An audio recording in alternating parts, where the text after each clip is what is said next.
Hello there, my fellow fans of Clash of Clans. Welcome back to my channel. This is your host, Cold Trigger. I hope everyone has been doing well so far. And in this video, we have got another Town Hall 10 attack strategy that is wrecking all the Town Hall 10 out there. And I'm going to break it down for you guys and going to provide you some tips and tricks so that you can also be good at this army and use this strategy with any kind of Town Hall 10 base. So before we move into it, if you are new to my channel, subscribe it and hit the notification bell so you won't miss any of the upcoming videos that I will be uploading into my channel. And also don't forget to give it a like. Your one like gives a lot of support and helps me to be motivated to make more of the Clash contents for you guys. So don't forget to give it a like and let's dive into it without making a delay.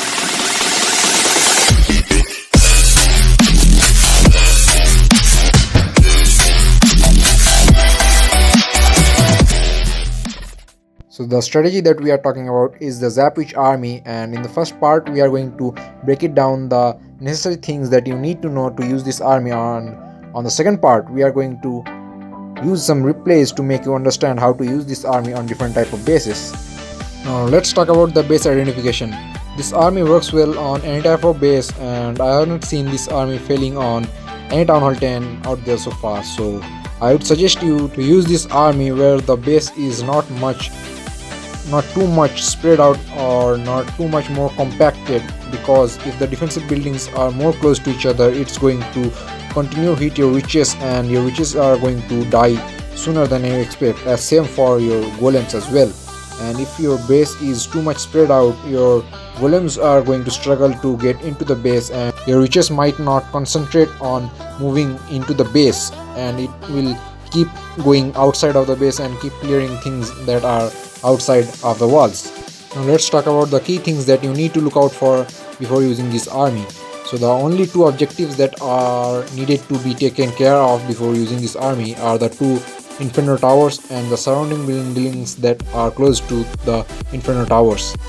Now let's get a look on the army composition. The army is going to consist of 2 golems, 10 witches, 9 bowlers, and in the spell we are going to use 8 of the lightnings, 2 quake, 1 poison, 1 freeze, and in the clan castle we are going to get one of the max lightning or one of the max freeze, and in the clan castle we are going to use siege barracks or a wall wrecker or the log launcher. Depending on the base you might need any one of them. Now let's clear out the confusion when to use the siege barrack and when to use the log launcher or wall wrecker.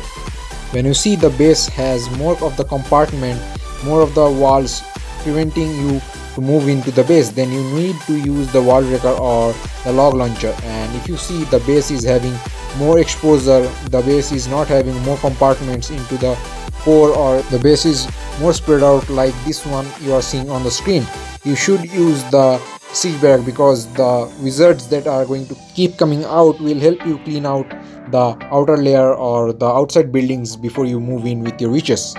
Now let's hit the replay button and see how to use this army with different type of bases.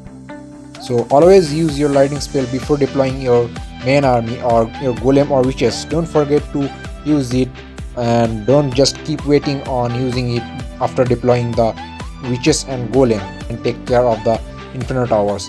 And right now about the funneling part, always try to move in from a parallel side, not from a corner, because for bowlers funneling from a corner is really hard, because you need to funnel from the both side to make your bowlers move straight into the base. But if you funnel from the middle of the base or parallel wise, then the witches that are going to be placed on both sides will take care of the outer buildings, and the main army with the golem or the witches that are moving in with the straight line will move into the base, into the core of the base from opening up the wall, and it will keep clearing out with your heroes like you are seeing in the screen.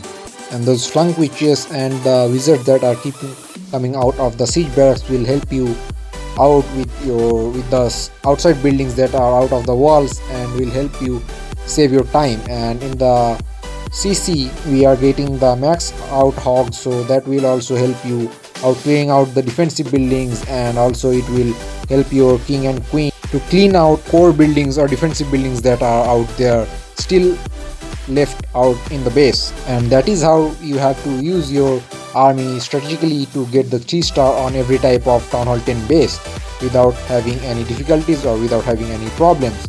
This army sure works really well, and it is one of the overpowered armies that are on the Town Hall 10. It is one of the most preferable, strongest attack strategy right now in Clash of Clans, and I'm sure you can also get the 3 star with using this army. Now this base has been cleared here, and let's move on to the next replay so let you see this army works on anti 3 star bases as well. So this base here is an anti 3 star war base, and the infinite towers are isolated from two compartments, and if you take care of both of them, then it will give you a narrow pathing which will be helpful for your witches to funnel out and move in from the town hall direction. And for this base the defenses are good but the walls are not, so don't mind that. Let's just hit the replay button and see how the attack was done.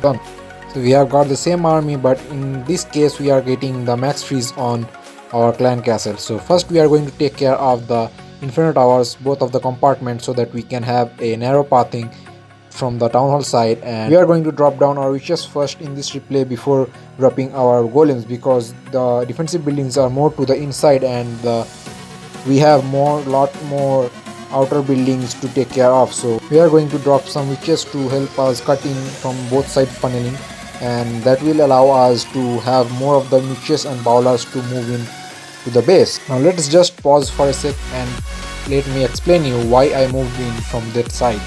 So you can see I have broke down this segment of wall so that I can get access to this middle compartment where the X-bows are, where the clan castle are, and the defensive buildings are lined up next to each other.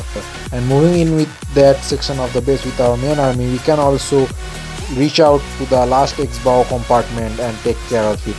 So as you can see, we have made a good funneling and we are moving into that section of the base with the clan castle has been popped out, and we are going to take care of it without any problem. And as you can see, the two of the hidden Teslas has been popped onto that both compartment. That will be taken care of by our clan castle maxed out hogs. So a lot of things is going on into the middle of the base. We have got our maxed out hogs, we have got our king's ability used, and we have got some bowlers onto the left side to clear out the outer buildings, and we have used the freeze spell on top of the king and the X-bow, save our witches that are with queen and the hogs from the enemy queen. So as you can see, the base has been cleared out. There is nothing left onto the base, just an X-bow, the two hidden Teslas and the opponent king, and a lot of bunch of outside buildings, trash buildings. And we have got a lot of witches left into the base that is going to take care of that enemy king. And we have got the skellies, and we have got our queen's full ability, steal on holding, and we have the bomb tower left, and this is also going to be a 3-star. So here is a tip to have your witches stay alive at the back end of the base. Do a good funneling, tank your witches when you deploy your golems into the first part. Have some of your witches move in with your heroes so that they can save their abilities, and it can be used on to the back end of the base. And also your witches are going to get tanked that are into the middle by your heroes. So this is one of the tricks that you need to keep in mind while using this army, and keep practicing on it so that you can get a hold of this army and being used to it. Now let's move on to the next replay to have you understand how to use this army with the perfection.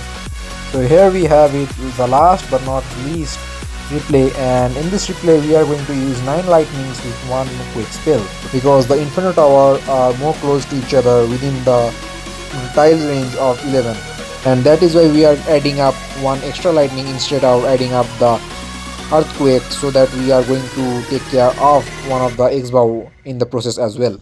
Because at Town Hall 10 you need 5 lightnings and 1 earthquake to take care of 1 X-bow, and since the X-bow are more close to each other from the infinite tower, so that's why we are going to use it in the middle of the X-bow and the infinite tower, so that we are going to take care of both of them at the same time. So let's just hit the replay button and see how the attack was done. So naturally we are going to take care of the infinite towers and the defensive buildings that are close to the infinite tower. So we have taken down the infinite tower and the wizard tower with the air defense, and we are going to take care of the next infinite tower, but we missed that X-Bow with a cent of that cent percentage. We just needed one more hit to take care of that X-Bow. So we are moving in with our golems, the main squad. We are moving in from the left side. So we have our bowlers, our golems, and we just straight moving into that archer queen compartment, because we have made a good funneling for our main army to move in straight into the base. So we have taken care of that army archer queen. We have enemy clan castle popped up. We have used the poison to slow it down, and also we are going to take care of it without any problem. And we have the king breaking down the X-Bow compartment wall so that we can take care of that X-Bow compartment and the defensive buildings that are there. Now here is another trick that I need to tell you, and that is the placement of the freeze spell. You need to save your freeze spell for your hogs most of the time, but if you see into the core of the base, if your main squad is getting a ton of hit by an X-Bow or any defensive building there is, so use it on top of them to save your main squad and have them into the back end of the base. A lot of times people do save their freeze spell to save their hogs, but they just forget to look out for that main squad. So don't do that. Always look out for your main army and as well as your hogs at the same time. So this was a full guide for zap witches at Town Hall 10. Just keep practicing on this army. It will work on every type of basis, but you just need some time to get a hold of this army. Just keep practicing on it. I am sure that this army, and also I'll have to say that this is one of the most easiest and strong army at Town Hall 10. So if you still have some confusion, make sure to comment down below what are the confusion that you have, and also don't forget to write what do you think of this strategy.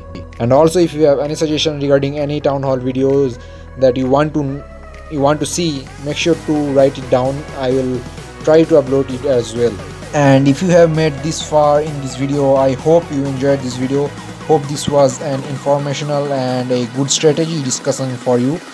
So till then, have a good time. Trigger.